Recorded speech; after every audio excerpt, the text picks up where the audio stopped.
Halo Sohai Mistik, kembali dengan saya Triandoko di channel Bermain Jiwa. Di video kali ini, seperti biasa, saya akan mencoba menjawab beberapa pertanyaan yang masuk lewat kolom komentar.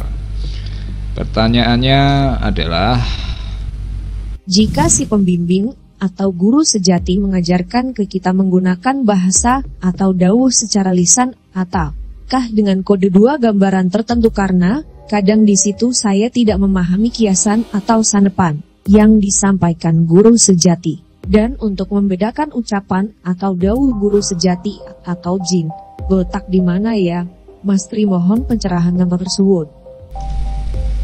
oke, jadi bagaimana kita berkomunikasi atau menerima dawuh atau pesan dari guru sejati? Apakah lewat lisan atau gambaran? Ini kembali seperti yang saya bagikan lewat tutorial di video channel Bermain Jiwa. Jadi kamu belajar intuisi. Jadi intuisi itu penerimaan informasinya kembali pada karakter masing-masing. Ada yang bisa lewat suara. Suara itu bisa suara batin, bisa dorongan, firasat, bisa juga seperti pikiran kita sendiri, bisa juga lewat visual, bisa juga lewat mimpi. Jadi banyak cara. Jadi proses bagaimana kamu belajar memahami komunikasi dengan guru sejati ini butuh waktu panjang.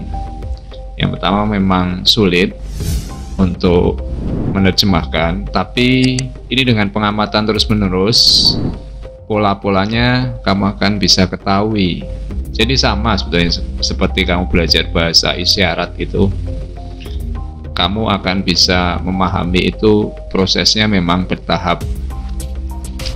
Oke ya, jadi ini tentang gambaran bagaimana kamu terima informasinya. Apakah bahasanya kiasan atau semacam gambaran metafora dan sebagainya? Ini kembali juga pada karakter ya. Karena kalau saya, prosesnya dulu memang bertahap. Dari bahasa dalam arti hanya visual sekelebat gambaran, kemudian sampai ada bisikan, ada suara batin. Kalau sekarang sih sama seperti saya berkomunikasi dengan orang pada umumnya. Jadi sudah seperti ngobrol lah. Dan saya sudah tidak menggunakan visual. Saya hanya cukup dengan suara, dan suaranya itu bisa pembicaraan pribadi, bisa dengan banyak, kayak semacam kita ketemu beberapa orang sekaligus.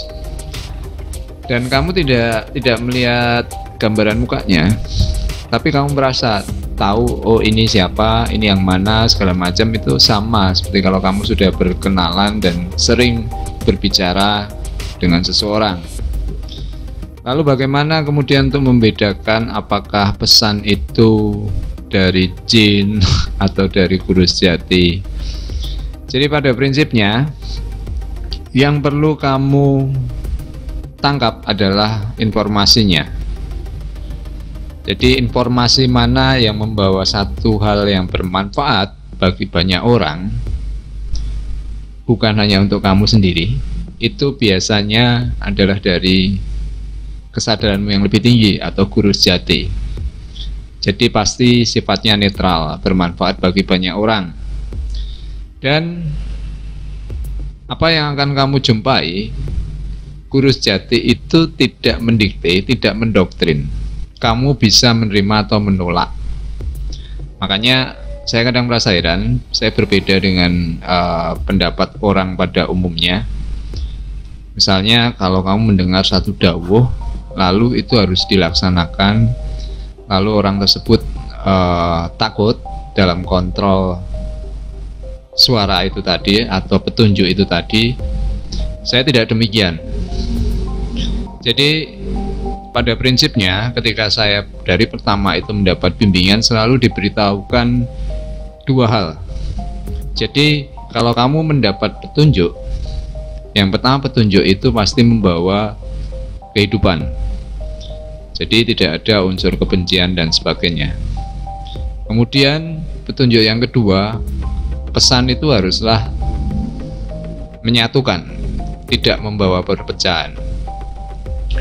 Jadi Ini yang perlu kamu ketahui tentang guru sejati. Tidak ada dalam rumusnya di situ kamu harus. Jadi pada prinsipnya kamu adalah manifestasi dari sumber, perpanjangan dari sumber yang utama. Jadi siapa yang berhak atas dirimu hanyalah dirimu sendiri. Tanggung jawabnya juga tanggung jawabmu sendiri. Jadi ketika kamu menyerahkan atau kamu hanya mengikuti saja tanpa memeriksa, tanpa berpikir, itu artinya kamu dikendalikan pikiranmu sendiri. Jadi pada waktu awal-awal dulu saya menerima pesan, biasanya kalau pesan yang valid, artinya saya yakin itu dari guru sejati, itu emosinya datar. Jadi tidak ada tekanan sama sekali, bahkan kadang tidak menarik. Itu sebabnya orang kebanyakan sering mengabaikan. Jadi ini proses panjang, kamu perlu membiasakan. Nanti perlahan kamu akan bisa membedakan secara naluri apakah ini dari guru sejati atau dari egomu. Jadi saya tidak bicara tentang jin setan, tapi dari yang sejati dan yang bagian dari egomu. Kalau egomu itu pasti hanya untuk dirimu sendiri, pasti unsurnya lebih pada 3 hal. Apakah itu untuk kekayaan, kekuasaan atau kekuatan, dan satu lagi dominasi dari satu relasi. Ini 3 hal dari unsur ego manusia. Jadi pesan dari guru sejati itu pasti tidak mengandung satu hal yang berhubungan dengan duniawi atau fisik. Jadi tidak ada rumusnya guru sejati kamu harus mengalahkan ini, kamu harus berkuasa dan sebagainya. Oke ya, jadi ini penjelasan saya. Semoga ini membantu kamu bisa menangkap poinnya. Kita akan jumpa lagi di Q&A berikutnya. Selamat bermeditasi, selamat bermain jiwa.